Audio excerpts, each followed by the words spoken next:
श्री स्वामी समर्थ. जय जय स्वामी समर्थ. स्वामींचं नाव घेऊन मी आजच्या ह्या नवीन व्हिडिओला सुरुवात करते.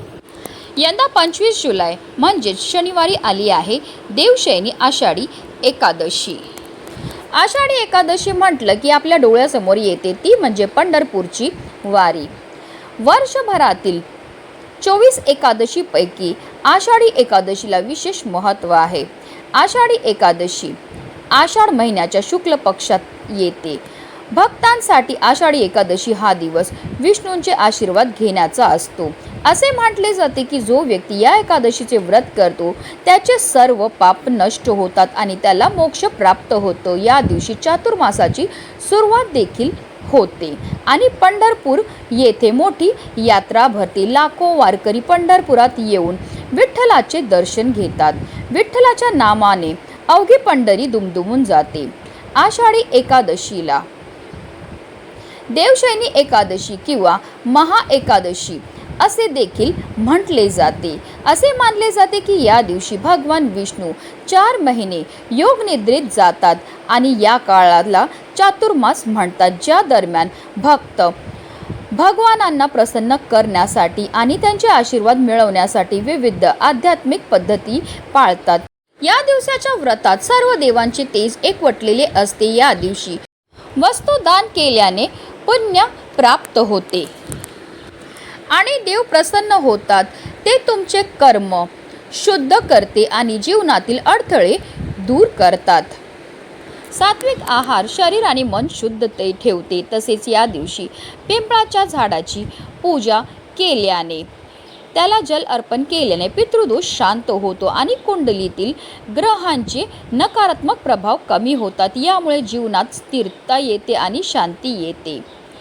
या दिवशी विठ्ठल रखुमाईची संयुक्त पूजा घरात सुख शांती समृद्धी आणते. संपत्तीत अपार वाढ होते आणि सर्व इच्छा पूर्ण होतात. या वर्षी देवशयनी एकादशीच्या दिवशी अनेक दुर्मिळ आणि शुभ योगांचा संयोग जुळून येत आहे, जसं की अमृतसिद्ध योग, शिववास योग, ब्रह्मयोग, इंद्रयोग आणि पुष्य नक्षत्रावर सूर्य व उच्च राशीतील गुरु यांचा संयोग. या योगांमुळे या दिवशी केलेले जाणारे प्रार्थना आणि उपायांचा आपल्याला अतिशीघ्र फळ हे प्राप्त होणार आहे. धार्मिक दृष्ट्या हा दिवस अतिशय महत्त्वाचा असल्यामुळे या दिवशी काही प्रभावी उपायांनी सेवा देखील केल्या जातात. आणि म्हणूनच आषाढी एकादशीच्या दिवशी तुम्ही व्रत नाही केलं तरीही चालेल, पण येथे अर्पण करा फक्त एक सुपारी. ही सुपारी अर्पण केल्यामुळे आपल्याला सर्व कामांमध्ये यश प्राप्त होणारच आहे, पण आपलं 7 पिढ्यांचं दारिद्र्य नष्ट होऊन आपली कितीही कठीणातील कठीण इच्छा ही साक्षात श्रीहरी विष्णू आणि माता लक्ष्मी पूर्ण करणार आहे. तर ही सुपारी आपल्याला कुठे अर्पण करायची, कोणत्या वेळेत अर्पण करायची त्याबद्दल सविस्तर आणि महत्त्वाची अशी माहिती मी तुम्हाला या व्हिडिओमध्ये देणार आहे. तर व्हिडिओ पूर्ण पहा आणि जर तुम्ही माझ्या चॅनलवर नवीन असतील तर चॅनलला सबस्क्राईब करा आणि शेजारी बेल आयकॉनसुद्धा प्रेस करा, जेणेकरून तुम्हाला माझ्या नवनवीन व्हिडिओचं नोटिफिकेशन हे मिळत राहील आणि तुम्ही एक पण व्हिडिओ मिस करणार नाही. आणि कमेंटमध्ये ओम नमो भगवते वासुदेवाय नमः लिहायला विसरू नका.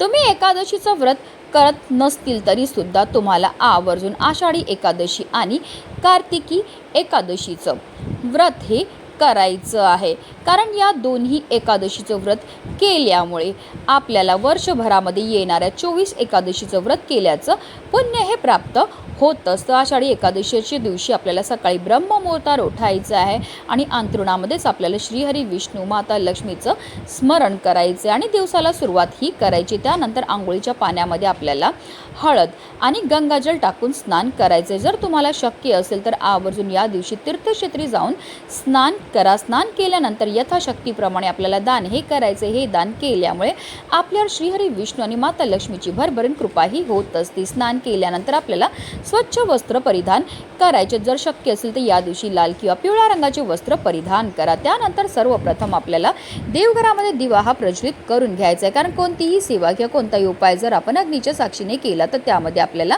निश्चितच सफलताही प्राप्त होत असते. त्यानंतर आपल्याला व्रत करायचा संकल्प हा घ्यायचा आहे.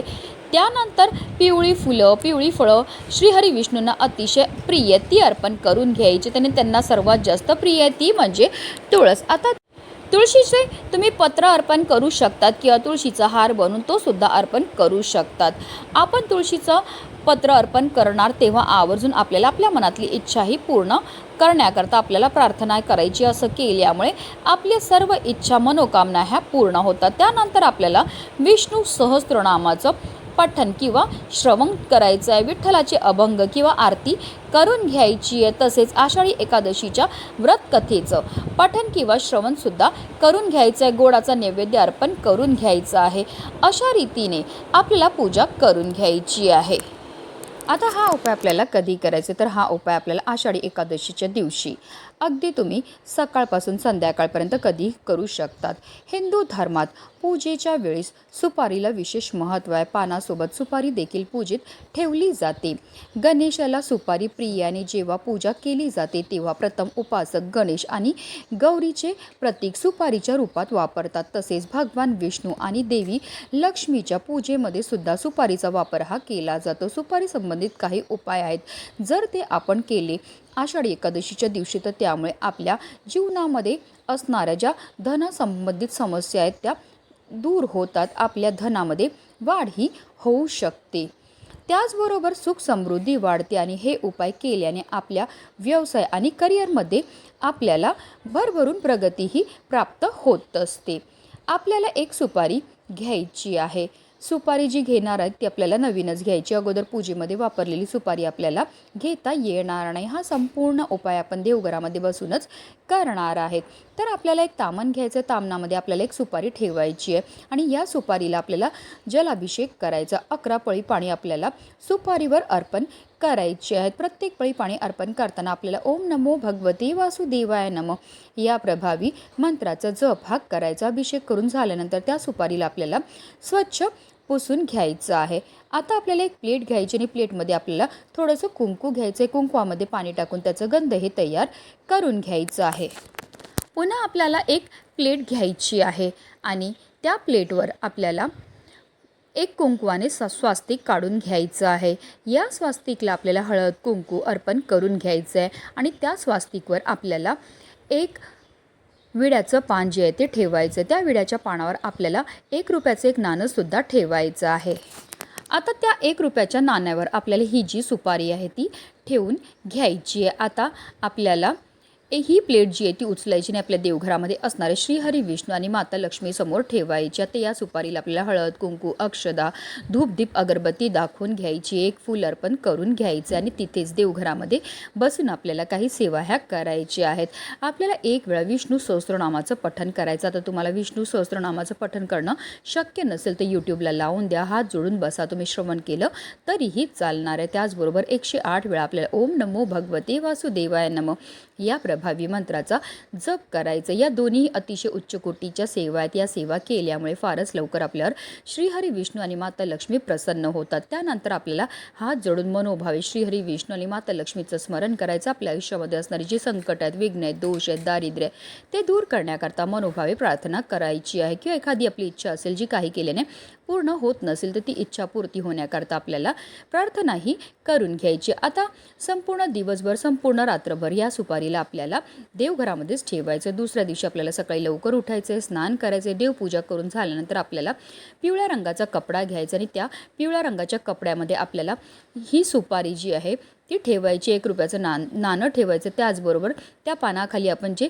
तांदूळ ठेवले होते त्यामधले आपल्याला 11 तांदळाचे दाणेसुद्धा त्या सुपारीबरोबर ठेवायचे आणि याची एक पोटली ही आपल्याला तयार करून घ्यायची. आणि अशी ही अभिमंत्रित पोटली जी आहे ती आपल्याला आपल्या घरामध्ये जिथे आपण धुवून ठेवतो, कपाट असेल, तिजोरी असेल किंवा अगदी तुम्ही तुमच्या व्यवसायाच्या ठिकाणी जिथे व्यवसायाचा गल्ला असेल, कपाट असेल त्यामध्ये सुद्धा ठेवू शकता किंवा अगदी तुम्ही तुमच्या पाकिटामध्ये सुद्धा ही पोटली जी आहे ती ठेवू शकता. जेव्हा अशी ही अभिमंत्रित पोटली आपण आपल्या तिजोरीमध्ये किंवा आपल्या पाकिटामध्ये ठेवतो तर त्यामुळे आपल्या घराकडे किंवा आपल्याकडे माता लक्ष्मी आकर्षित होते. आपल्या घरामध्ये धन येण्याचे अनेक मार्ग हे मोकळे होतात. हा उपाय केल्यामुळे आपल्या 7 पिढ्यांचं दारिद्र्य नष्ट होऊन आपल्या घरामध्ये अखंड श्रीहरी विष्णू आणि माता लक्ष्मीची कृपाही होणार आहे. त्यांच्या कृपेने आपल्या जीवनामध्ये असणारे जे दारिद्र्य कर्ज आहे त्यापासून आपल्याला मुक्तता हे मिळणार आहे. इच्छापूर्ती करता, कर्ज मुक्ती करता सर्वात प्रभावी असा हा उपाय मानला जातो. म्हणूनच व्हिडिओ जास्तीत जास्त लोकांपर्यंत शेअर करा. जय जय रामकृष्ण हरी.